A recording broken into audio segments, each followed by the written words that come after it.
Hi, everyone. This is Jason Burak of Wall Street from Main Street, and today we have a very special interview. Today's special interview guest is Daniel Vision of FutureMoneyTrends.com, formerly of NIA, and Daniel is an investor, an entrepreneur, and also a documentarian.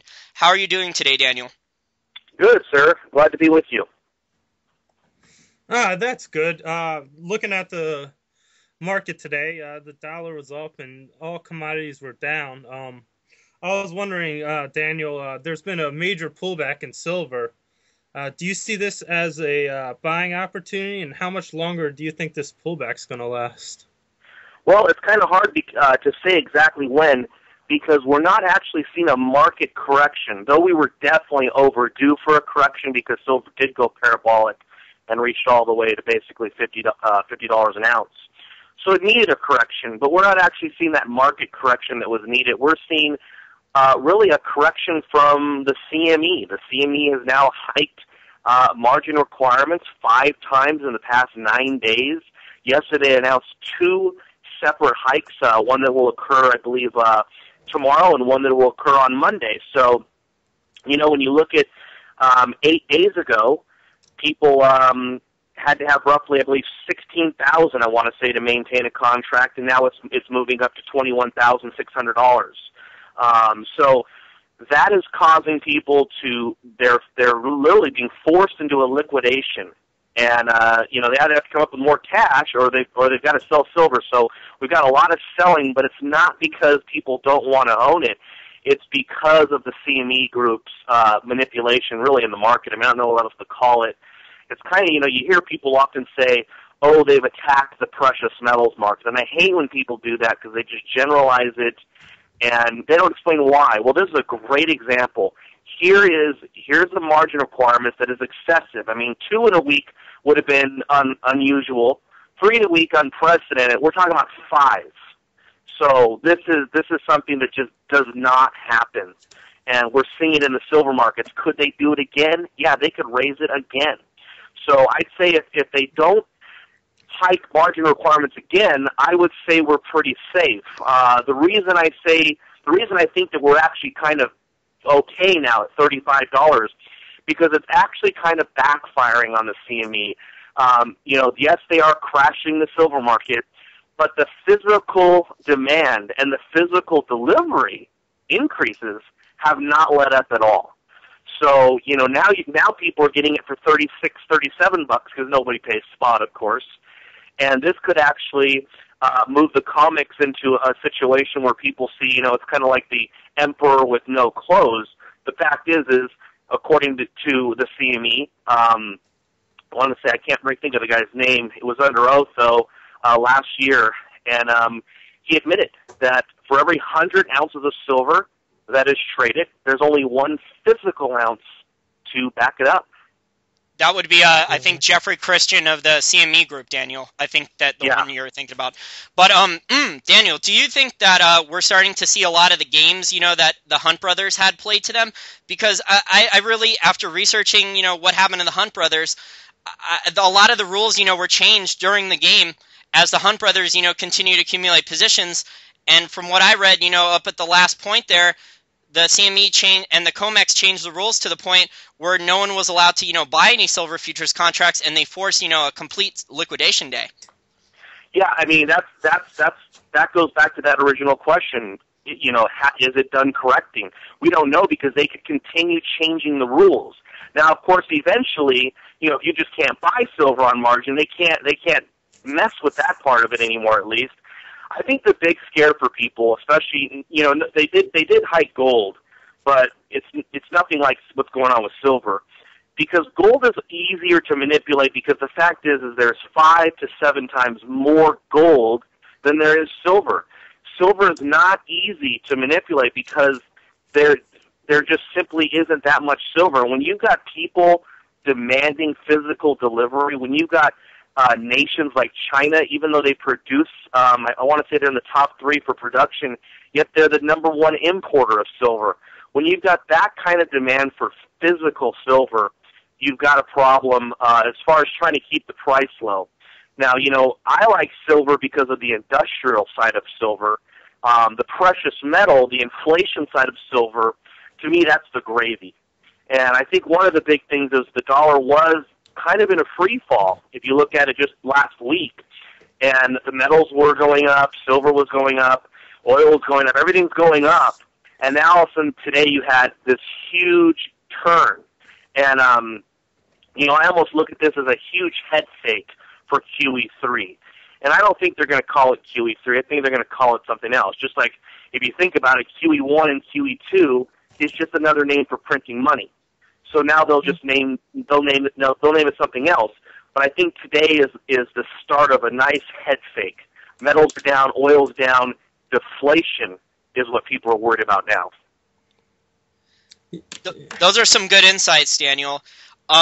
As far as QE2 extension goes here, we have the U.S. Treasury in the last couple days saying that they need another $2 trillion for the by the end of the year to cover all of our budget deficit. And, I just don't know where the money's going to come from China or Japan. Japan can't really buy any treasuries, can they, anymore, after the disaster? So I'm just wondering here, if they're, with the commodity prices dropping, oil prices dropping, if, the Fed has basically set things up now for a nice, smooth transition now into another, treasury purchasing program. Absolutely. If things are going good and everybody says, hey, the recovery's working, there's no reason to demand more printing of money. But once people see, okay, we've got lousy job numbers coming out, we have a reduced forecast and reduced GDP, initial jobless claims weekly, higher than expected. So you've got all this going on with gas prices nearing $4.50 in many of the big states. So you've got all this going on. Well, what you need in order to get more money pumped into the system, and that's what the bankers want, that's what the Federal Reserve wants to do, that's what Obama wants to do, you've got to have people kind of at a tipping point where, hey, if we don't do something, we could be entering the next crisis. And I think really today was the start of it. They hit the precious metals hard. Oil had to sell out because of the precious metals. And now here we are, people are going to start talking about, hey, wait a minute, jobs numbers are bad, maybe we need a QE3. Even though they've already admitted that they're going to take the maturing bonds and recycle them back into the Treasury Department. Now, you ask me who's going to buy all this debt. 70% of Treasuries are being purchased by the Fed. So you can't take the biggest buyer out of the game when you need $1.6, $1.7 trillion of new debt just to pretend like your economy works. So I have no doubt in my mind that they are going to continue purchasing bonds. Now, what are they going to call it? Are they going to repackage it? Because the QE, they've kind of ruined it as far as its image. I think they will call it something else. So I'm predicting a QE3, but everybody's probably going to say I'm wrong because they're going to call it something else. But we're definitely going to see the Fed continue purchasing bonds. We don't have a choice. There is no other buyer. Yeah, I agree. Not only that, but China, who's our biggest foreign holder of debt, they're actually looking to diversify out of dollars and get much more other basket of currencies. I actually read something because of these precious metals pullback that India and China are looking to buy more. And do you see that as sort of to give it the sort of boost it needs back up this week for India and China buying? Yeah, India and China have been buying a lot. In fact, I think China in 2010 surpassed India as the number one gold buyer. So, we're going to continue seeing this. I remember 3 years ago people would say, oh, China or Saudi Arabia, they purchased one of our banks or they purchased one of our businesses, and people would say, that's their vote of confidence in America. And number one, those companies were international businesses that they were buying, and in my opinion, that was them exchanging their dollars for an operation, a business that's operating. So I think we're going to continue to see China exchanging their dollars, and they've made no secret about it. They are trying to diversify their reserves, and right now they're heavy into dollars. They're heavy into Treasury notes, and I think they see what's happening, but China's in a rough spot because they do have the United States by the throat. If they wanted to wreck the economy, they could wreck it. But at the same point in time, if China started to dump a lot of these treasuries, dump a lot of our debt, they'd probably only get reasonable value for, the first 5%, because after that there would be a panic, and then you'd see a complete collapse of the dollar. That's funny, Daniel, because, I was watching like one of those Wall Street Journal interview blogs today, and they were talking about how, the whole treasury market can absorb China dumping all of its dollars at once, and it wouldn't cause a crash or a panic or any type of valuation stuff and force yields higher. And I was just, scratching my head that a long-time investment professional would even say this. Yeah, I mean, you got to remember, 99.9% of these people, they didn't see the last crash coming, which, I mean, come on. If you can't see the biggest downturn coming since the last depression, I mean, I don't know how these guys continue to have a lot of credibility. It's fairly obvious to most people. I mean, this isn't hard stuff. I mean, when you're borrowing 50 cents, nearly 50 cents for every dollar you spend, it's not hard. You don't have to have a degree from Harvard to figure out that this isn't sustainable. This isn't going to work for the long term, and that's right now where we're headed. Our government was running around saying, oh, we cut $38 billion. First of all, they cut $38 billion from a budget that was never enacted. So we have to think about that for a second. That's like me telling my wife, I'm going to spend $100,000 tomorrow. And then she says, no, you're not. You're not going to spend $100,000. I said, okay, fine. We'll take it out. And then I run around telling everybody I cut $100,000 out of my budget tomorrow. It was a budget that was never enacted. And the second important thing about this absolute fraud of a celebration that they accomplished something is the budget for 2010 was around, it was near $3.5 trillion. This year's budget is projected to be around $3.8 trillion. So we're actually spending $300 billion more than we did last year. We're borrowing more, we're spending more, and yet the word on the street, what's being sold to the masses, is that Congress finally got together and they cut spending. I agree with you 100%. I actually looked at a Rasmussen poll the other day, and it said how there's growing opposition towards the Ryan plan because of the quote-unquote cuts to Medicare. And I was thinking, there might need to be a collapse before we get any type of real reform. Do you agree with that, or? Yeah, and honestly, they'll collapse themselves. That's why I always tell friends who advocate for these entitlements and these huge benefits. I mean, you guys are probably familiar, your audience is probably familiar that we now spend more on entitlements and benefits than we actually take in on income tax. So, I mean, if you look at the income tax, $2.2 trillion and $2.3 trillion in benefits. So they will collapse themselves. That's, I guess, some bright note for people who want to change the system or want to abolish these entitlements and allow people to keep their money, 100% of their money, and save for their own retirement or save for whatever they want to do. But, they're eventually going to collapse themselves. They're just not affordable, and especially the way our demographics work out. The fact is the baby boomers dwarf the generation behind it, and it's not sustainable at all. It's going to explode. It'll implode on itself. Those are some great points, Daniel. And John and I are from, right outside here, the D.C. area, or at least, we live right out here. Now, I've lived here for 10 years. I grew up in Southern California, though, out where you are. But, just noticing the difference in, the way the atmosphere is around here, to be honest, it's business as usual, Daniel. You wouldn't even really know there's much of a recession here. There's a lot of money being spent around here. There's a lot of people moving here. There's still, jobs being created through the federal government. And you look at the flow of funds, into lobbying, it's business is booming here. The business as usual crowd, business has never been better here for the lobbyists here in D.C. Yeah, I mean, there's more money slushing around with stimulus plans and everybody trying to just throw money at the problem to try to fix it. And there's also, as far as everyday life, there's the normalcy bias. I'm sure you guys are familiar with this. I mean, forgot somebody recently brought a great example to me. About 9/11, people going in to turn their computers off after the planes hit the building.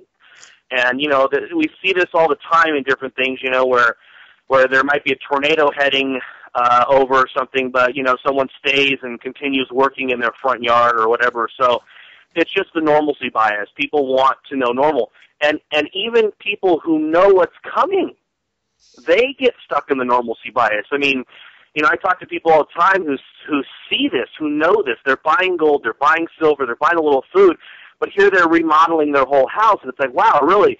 You don't have one fruit tree, you don't have a garden, you don't have anything to help self-sustain yourself, you don't have enough water, and here you are with all the knowledge in the world, and you're not acting on your belief. And it is that normalcy bias, because people, especially people who still make money today, if you still have a job, you want to enjoy the normal that you've had. So it's really the normalcy bias that causes people, but it really is an absolute fraud when you think about it, because not only are the cars financed, the houses are financed, a lot of stuff on credit cards, but now we've got $50 billion entering our economy to prop GDP up.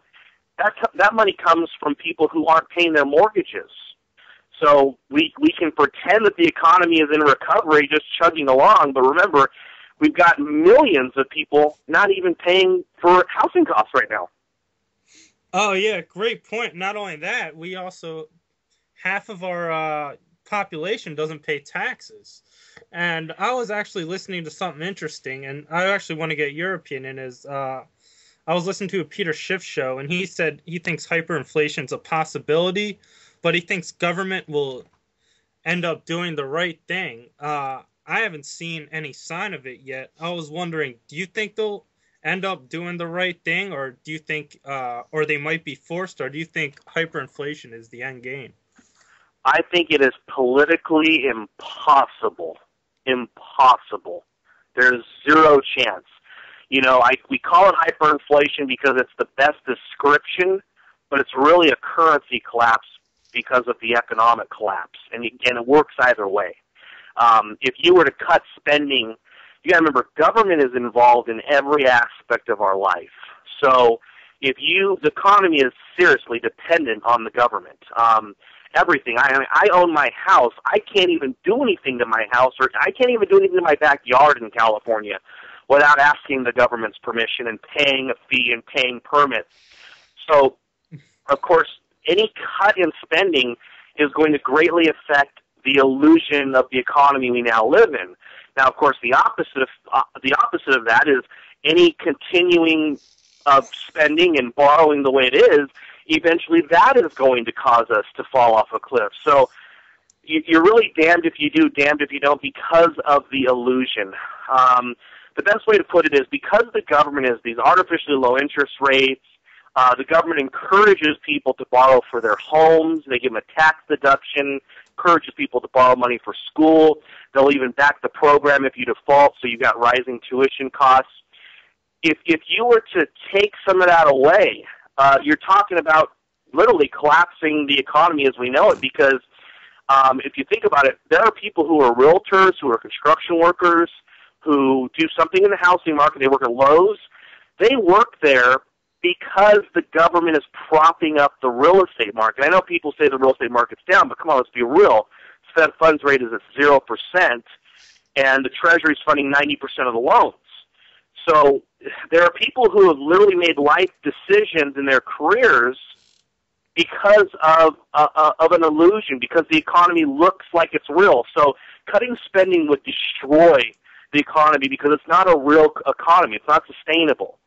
So I don't see it being possible to fix it now because you've got such a mess. I mean, right now you've got 18% of the population, their income comes from benefits, comes from the government. It comes from unemployment. It comes from food stamps. So we have 44 million people on food stamps. So politicians who try to cut are going to get hammered. Politicians who continue to spend, even though they're going to take a lot of heat at election time, the fact is we live in a democracy now. We don't have a republic. We have a democracy. So people are going to continue voting themselves gifts.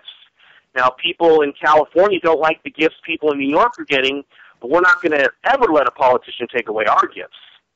So that's the problem. I mean, you know, we could talk on the phone for 10 hours. I mean, just looking at the unions. I mean, look at how this works. You know, the unions donate money to the politicians. The politicians make sure the unions get raises. The union itself, because of the teacher raises, gets more money, and they got more money to give to the politicians. So we got so much corruption, it's impossible to fix.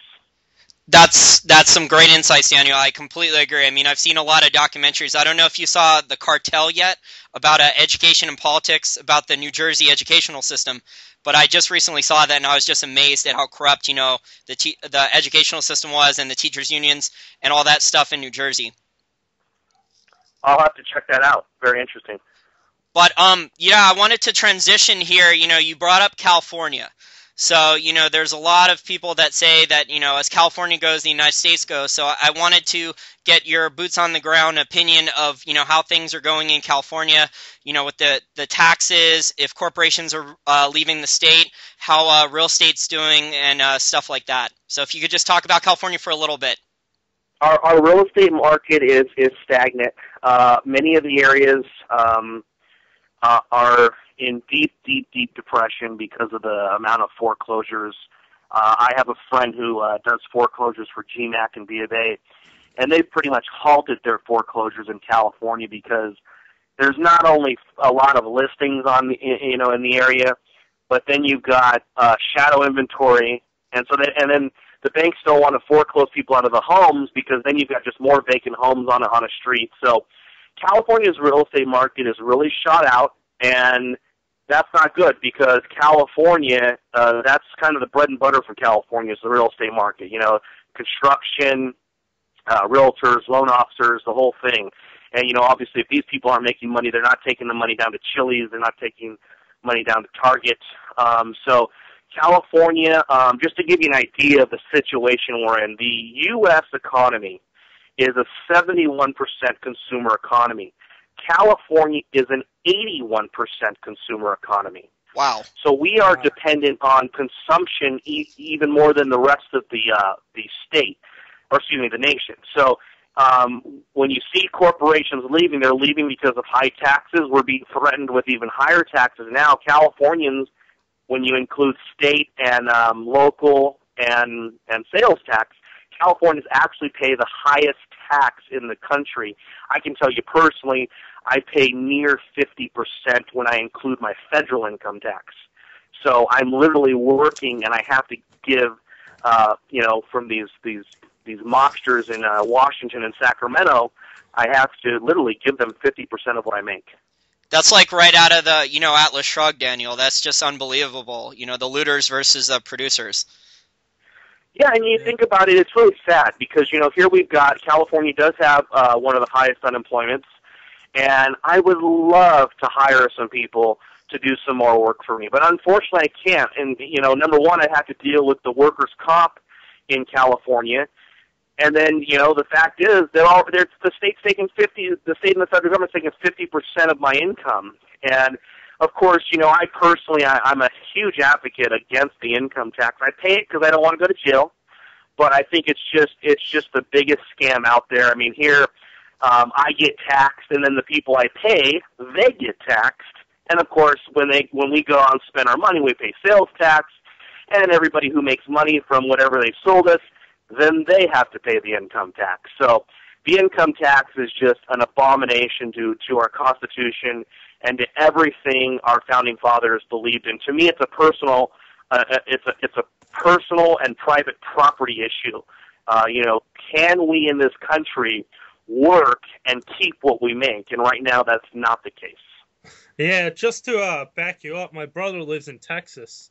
And he tells me if you are in Texas, you wouldn't even know there's a recession, one, because of the oil industry, but two, a lot of businesses are leaving California and going to Texas. And he said one of the main things is Texas actually has no income tax. Do you think it's at all possible that California might take a cue from Texas and realize why their jobs are leaving? They might want to model that state? You know what? Unfortunately, California has so many people on entitlements, has so many illegal aliens, and I'm not blaming illegals for our problems. It's definitely they're a problem, but I'm certainly not going to blame them for what's going on in California. But We've got so many different programs and so many different things to fund. The state has really, they've destroyed this place. The unions, I mean, we've got people, I know people in my personal life who have retired from a county job at $150,000 a year, and the next day after they retired, they got another county job making $150,000 a year. And not only are they going to get their $150,000 a year from their pension, they're going to get benefits for life. Okay, so the state has run amok, and I'll be honest with you, I personally will probably end up leaving the state myself because it's really not an option to stay for people until it does fix itself. Unfortunately, probably won't fix itself until it goes bankrupt.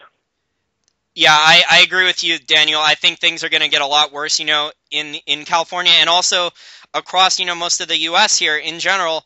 Before things get better, I think people are going to have to experience, more economic pain before they shift their views, to the right. People just, in general don't know how to do more with less. People are, still kind of spoiled. We're Americans compared, to people in other parts of the world. We're still spoiled.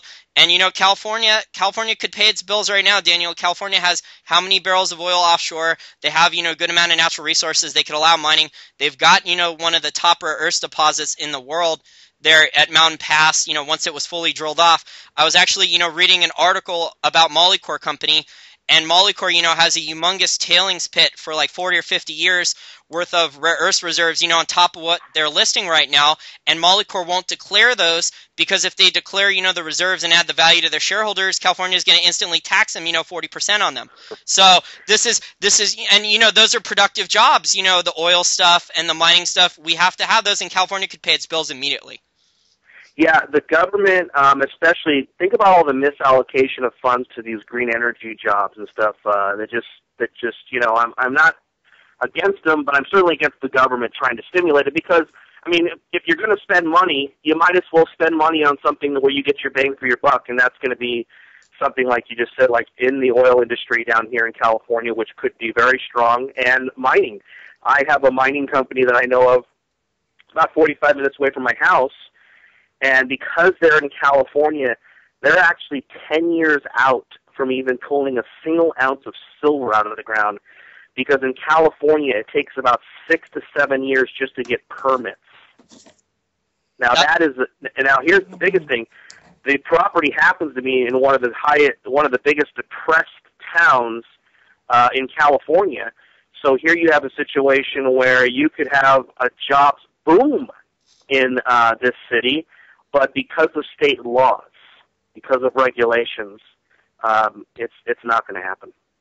And even worse than that, Daniel, like the environmentalists and some of the other people, they talk about green jobs and, they're fighting solar farms and wind farms. So it's like, they're talking out of both sides of their mouth. They can't have it both ways anymore. We need to create jobs in this country, like you brought up the stimulus and how it was misallocated. And the QE programs, we need jobs in this country more than anything else. Or, if we don't have jobs, we can't ever have a real recovery because then there'll be no capital formation with savings.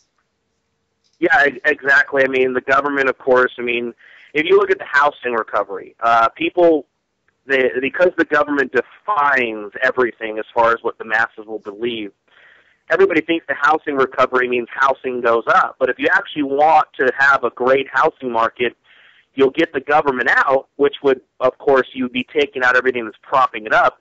If you let housing prices collapse, not only will you have young people who are just entering the economy be able to afford homes, you'll have people like me who want to buy more homes, fix them up, rent them out. If you look at the tax deduction, the mortgage tax deduction, here you basically you're encouraging people to get into a 30-year loan and to pay a little bit more because, well, don't worry if you pay J.P. Morgan a little more in interest because you're getting that deduction. So, really, a housing recovery to me is let prices collapse to where we can afford them, where we can actually own them. Of course, the government's definition of you being able to afford a home is can you make the payment? Yeah, I agree completely. In fact, if they let prices fall to its market levels, because of our limited supply of savings, interest rates may be up, but you won't have to go up to your eyeballs in debt to own a house. And I was actually wondering something. You were talking about oil drilling, and I was wondering, with gas prices $4 a barrel, I actually heard Obama saying that he wants Saudi Arabia to start producing more. And do you think that's sending a hypocritical message that we want other countries to produce more, but we're not willing to produce ourselves? Absolutely. And just to let you know that the whole Saudi Arabia, they're going to produce more oil. That is announced every time gas prices go up, and it never has once happened. In fact, we recently saw a report that for the last 2 months, Saudi Arabia has actually been reducing their production. And, of course, the WikiLeaks cable that came out from the U.S. Embassy to a high-ranking Saudi oil official, Saudi Arabia has overestimated their reserves by 300% and actually will peak in production in the year 2012. Now, I don't know how much exploration Saudi Arabia does, and I'm not an expert on their oil, but, clearly the United States needs to be doing something about what we can do for ourselves. Recently the United States, actually with taxpayer dollars, we loaned a Brazilian company to do offshore drilling. I mean, here our taxpayer dollars are helping Brazilians get rich off of oil, but yet we can't do the same thing. I mean, I'm not advocating for taxpayers to get in on investments, but I would at least like to see us not doing it for other countries and allow our businesses in our country to do it. Real quick, I just want to talk about oil because I know it always sparks a chord.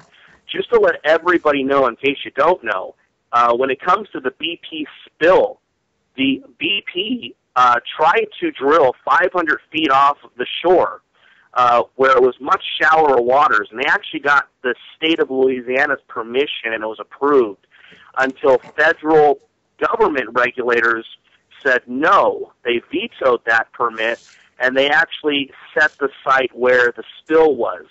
So a lot of people think that it was BP that messed up, and I'm not saying BP is perfect and they did everything right, but I just hope everybody knows that it is the federal government that chose that spot, not the private business. The private business wanted to do it a lot closer where it was a lot safer and a lot easier for them to extract the oil. Yeah, I agree completely. And not only that, we import 70% of our energy. We have these huge trade deficits. I just think it's asinine. We can't drill.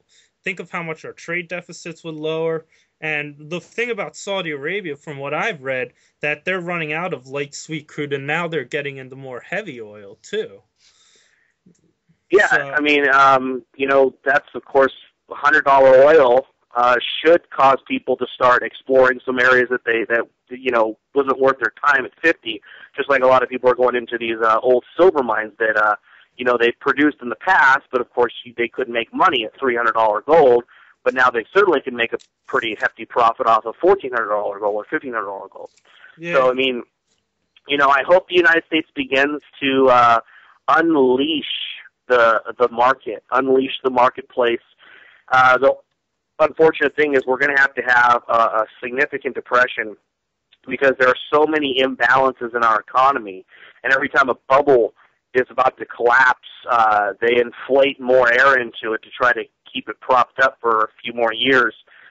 We now have so many imbalances in our economy, and so many things are unsustainable.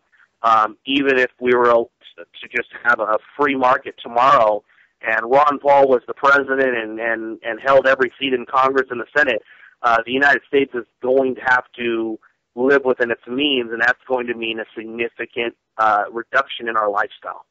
Yeah, I actually think comparing Federal Reserve notes to air is actually a compliment to Federal Reserve notes, because air is actually good for you and breathing and provides oxygen. Those paper money, it's trash. So. Yeah, and that's the thing. They've masterfully gotten people, human beings, to trade this trash for their production, their work, their time. Your time away from family, you're exchanging that for this paper. I mean, if you imagine people from outer space or aliens or whatever looking down on us, I'm not saying there are, but if, just a hypothetical, they would go, what are these earthlings doing? They're running around working for this trash. It doesn't make sense. It really is. When you think about it, and of course I think people, in 100 years from now, we'll look back at just how crazy we were to have the entire world based on a fiat system where people in China, people in India, people in the United States, all of them working so hard to exchange their labor and their savings for nothing. Those are good points, Daniel. And it's all about purchasing power. And the money is supposed to be designed to store value, and it's not doing that. I wanted to get in a question here about, you mentioned bubbles, so I wanted to talk about get your opinion about China. Whether or not it's in a bubble, what you think about the real estate situation in China, and how you think that'll affect commodities prices in the near to midterm. The near to midterm, China is in a bubble, but it's all tied to the whole fiat system. Everything's going to the United States as well. Because remember, the United States is literally exporting inflation. The Chinese have to keep up with demand in buying our treasuries.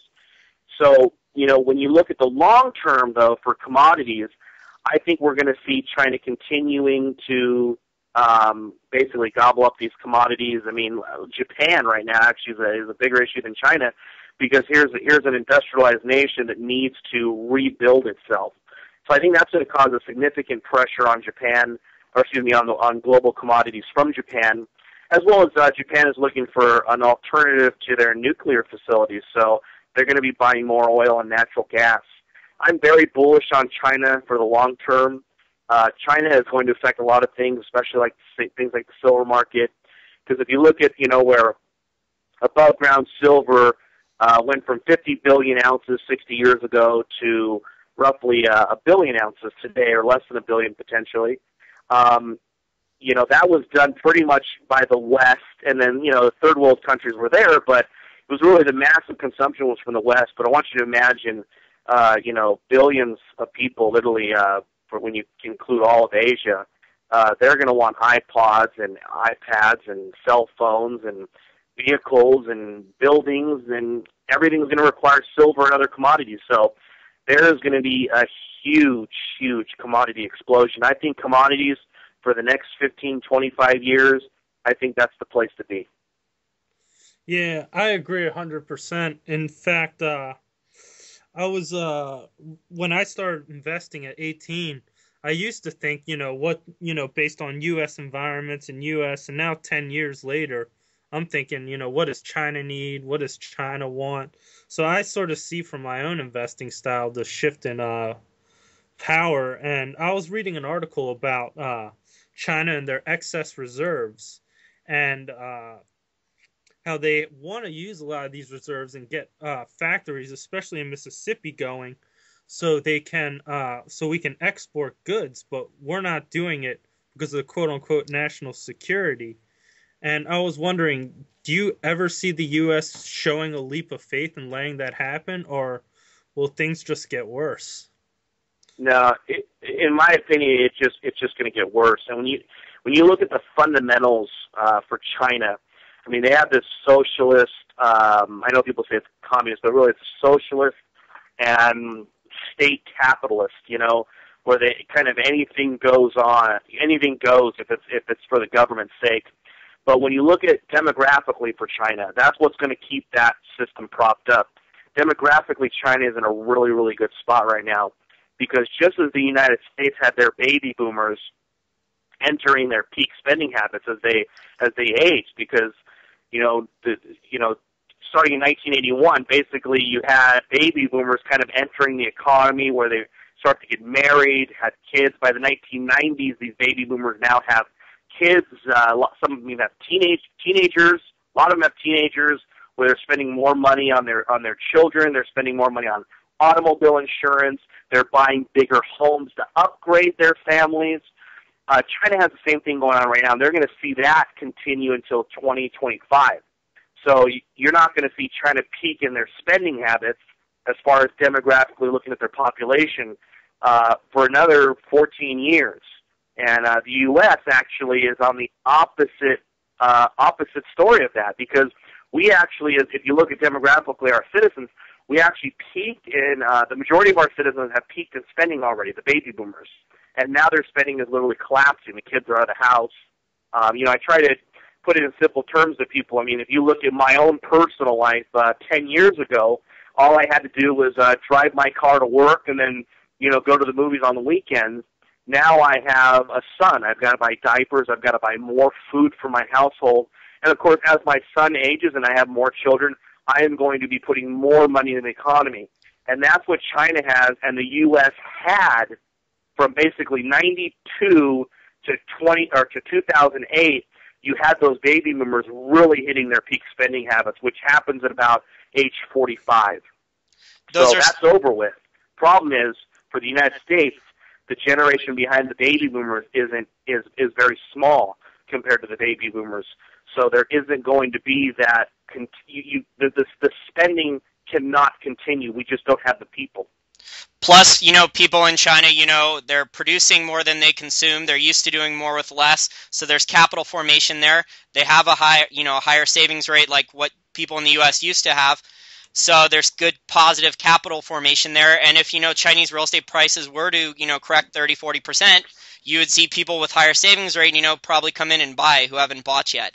So I'm seeing, positive stuff. And also, to add something to your demographics point, and you've done better demographics research than some of those other guys, experts out there like Harry Dent, who I disagree with on his demographic stuff with China, which I think he switched to, more of in my view. There's something called like the Chinese sea turtle effect, where there's a lot of, former Chinese citizens living in like the U.S. and Australia, some in Europe, people who like used to live in China, moved away, and they had kids, and they've taught their kids, throughout their whole lifetimes growing up to speak Mandarin, preparing, their kids for when they'll have to go back to China eventually. So I think that's like will add only to the more positive demographics in China, I think, going forward. Yeah, and then if you allow their currency to appreciate, now these savers in China have more spending power, and they're going to, of course, they're going to buy more commodities. And the fact is if you allow them to have their currency appreciate, basically you've given an entire country of 1.2 billion people a pay raise, and that will cause a significant pressure on the commodities market. And of course, if the U.S. is still borrowing to buy this stuff, we're going to eventually get priced out or kicked out of the market. Wow, I agree with that 100%. So I was wondering something, also speaking of commodities and spending, I just want to go back to oil real quickly because I was worried, I sold some of my gold mining stocks because I was worried that gold won't outperform oil. It has been the last 2 years, but do you see gold outperforming oil over the next 2 years or no? I do, because gold will stand up better for when it comes to the deflationary forces. I do again believe that ultimately we have a collapse in the currency, but there could be short-term panics and deflationary forces.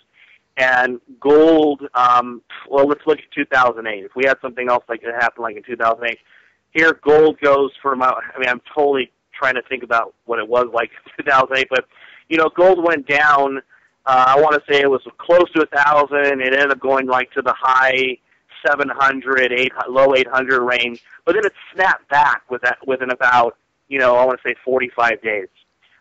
Oil went from 145 to $30. Okay, and it's still half that. Gold has gone from around 1,000 to 1,500, and more than 1,500.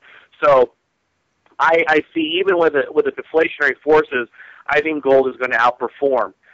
Now the junior miners and the mining companies in general, they really haven't been priced correctly, in my opinion, since July of 2008.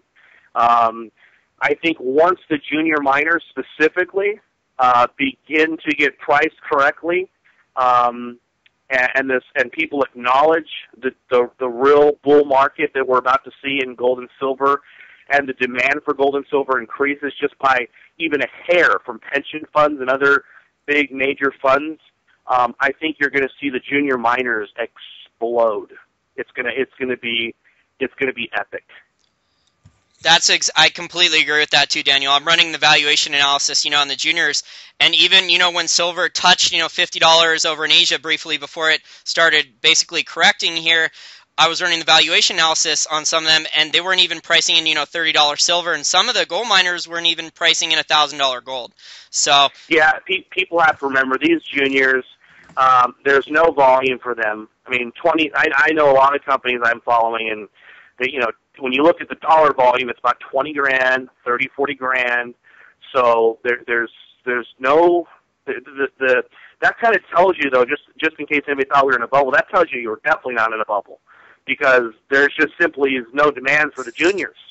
And yeah, you're right. A lot of these companies are basing their estimates and their income and their worth off of $15 silver.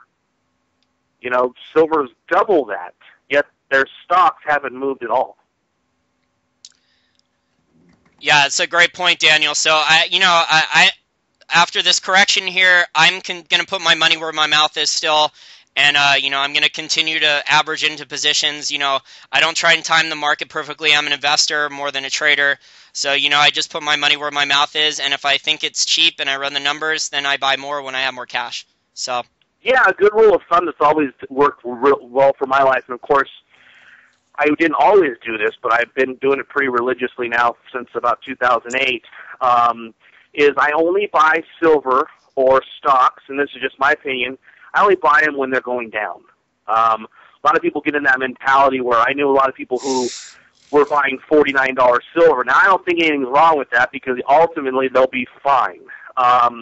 But people, all of a sudden, they feel like I've got to buy it because the window's closing for me to buy. When you feel that, don't buy it. Buy it when everybody else is panicking, when everybody's scared, when everybody's trashing it, like today. And the same thing with the stocks. I try to always only buy them when no one's when either people are trashing them or the stock is down. The fact is even though we're in a bull market, and I do believe we're facing a fiat currency crisis, the animal spirit still survives, where things do go parabolic and then they do come down for corrections. So it's always going to go up and down, up and down. If you feel like it's only going to go up, that's probably when you don't want to buy, because you've been taken over by the animal spirit. It's a good point, Daniel. And it's very tough to block your emotions of greed and fear and stuff like that. Even for people who have had success doing this for a number of years, like yourself and myself and John. So we even have to deal with this on a daily basis. Like, am I making rational decision here? Is this an emotional decision, emotional purchase, stuff like that? So I just want to point that out to our listeners here in this podcast. I have one more question, Daniel, for you, and then we'll start wrapping up the interview here. I don't know how many more questions John has, but I have one more question. I'd like to know your economic outlook, maybe your macro outlook for like the next 6 to 12 months. What news stories or signs in the economy? What things should investors or traders be looking for, you think, that might signal a sharp move up or down in commodity prices or the dollar or other paper fiat currencies? I think the big things to watch is what's going to happen with the debt ceiling, because we're pretty much at the debt ceiling now, and no one's talking about it. The next thing is, what is going to be the official stance of the Federal Reserve when it comes to purchasing Treasuries? I mean, how are they going to rearrange it, repackage it? What's going to happen? Of course, if people think they're not, I would expect a deflationary scare. To me, it's a head fake, but I would expect a significant decline in commodities. Silver, if it can, happen any more than it's already happened. But I would expect some type of scare that would only last probably 6 to 8 weeks. So it wouldn't be anything long. We're not looking at, something like where 2008 silver was down for, over a few years, actually. So I think we're looking at something like 6 to 8 weeks of a panic that could happen easily in the summer, early summer, June, July. And then after that, I'd be watching the budget, the national budget. They're going to have a huge fight over different cuts and stuff. And let's see what happens. If there's any seriousness, are they going to cut billions? If we've got a major situation with unemployment, they're going to have to either choose to extend them again or not extend them.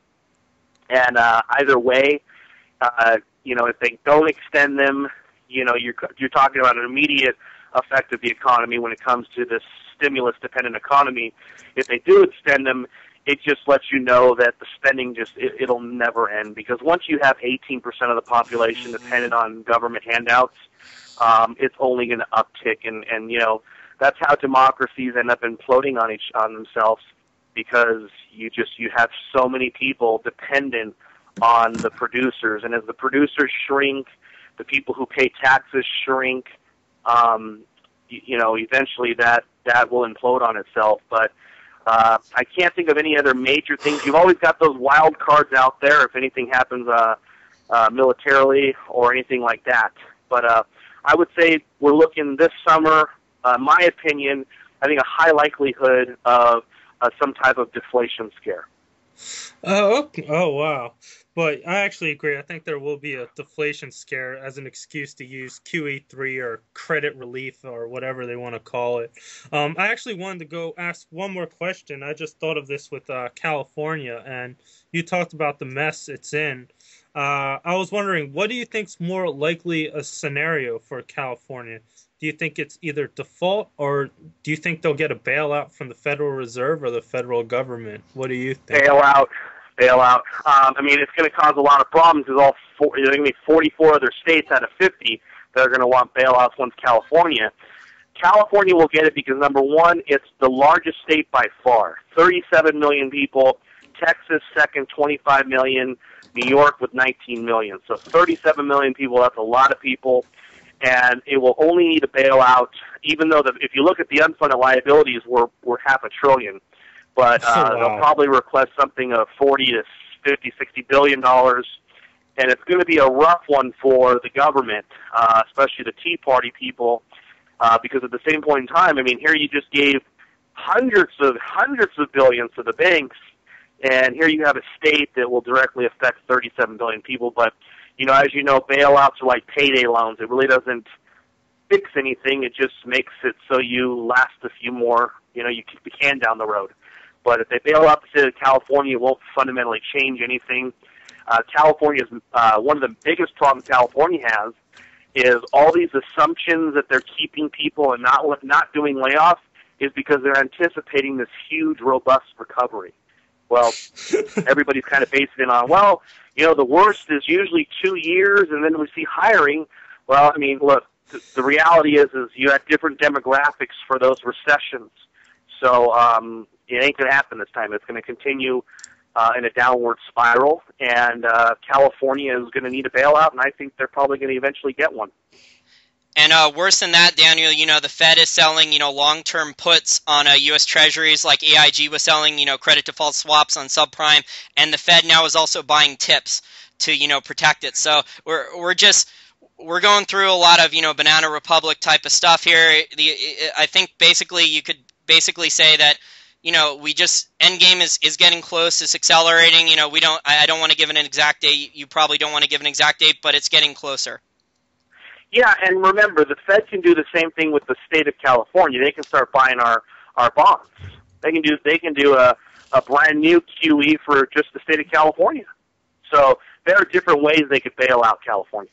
And municipals are tax-free, so they don't have to report. Yeah, and just to let you guys know, I should have mentioned it earlier, but I actually have a documentary coming out this weekend called The National Debt Crisis, and it's going to go into all the different stats and statistics, and it will really show people that either way the Fed is pretty much screwed, and the nation is going to have a national debt crisis. It is impossible not to have one.